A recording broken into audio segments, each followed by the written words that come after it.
This is a completely new recipe to me. Typically, when we cook pork steaks, we grill them on the grill, barbecue them, barbecue sauce.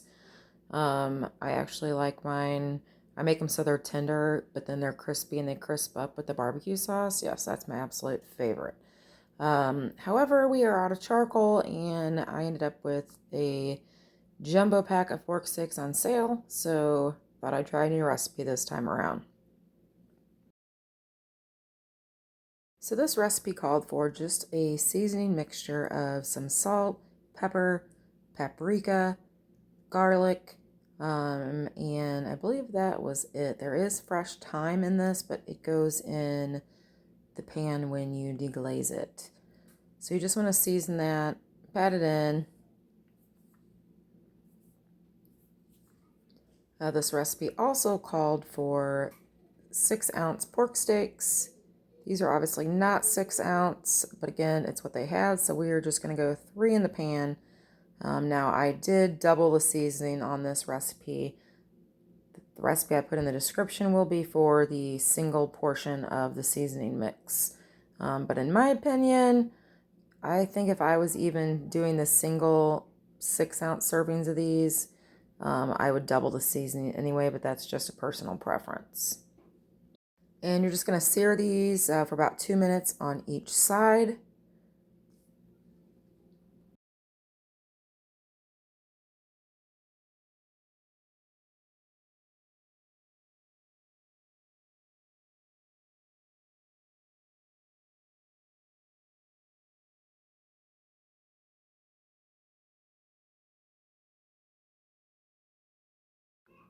And place them in your baking dish when they are complete.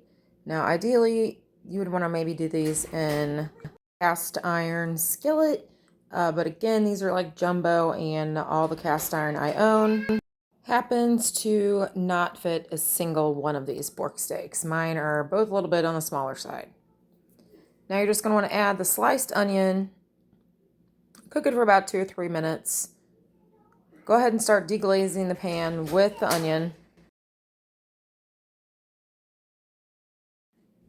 And I'm using chicken broth here to finish deglazing. You could use wine. I believe that's what the recipe calls for.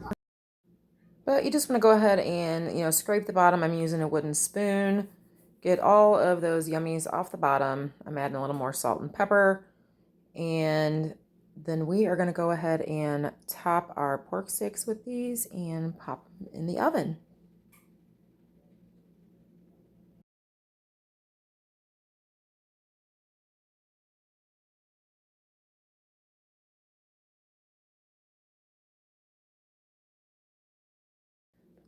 So we've got the pork steaks topped, and we're going to go ahead and cover this tightly with foil. Place it in a 350-degree oven. And again, the recipe said to bake for 20 minutes. I took it out after 20 minutes and they were not tender whatsoever. So I would say go ahead and about an hour and a half at 325 is what I recommend. But again, you're just going to have to check them. At this point, they were fork tender. I cut right through them. This is not necessarily a recipe that I would put on my, schedule to make all the time. But in a pinch, like I said, I was out of charcoal. I would eat it again. So, like I said, I'm not going to totally put this one in my flops, but it's really not going to go in my faves either. So I'm going to link the recipe in the description box below. Feel free to check it out. And I believe I also forgot to say I added the fresh thyme when I added it to the sauce. But.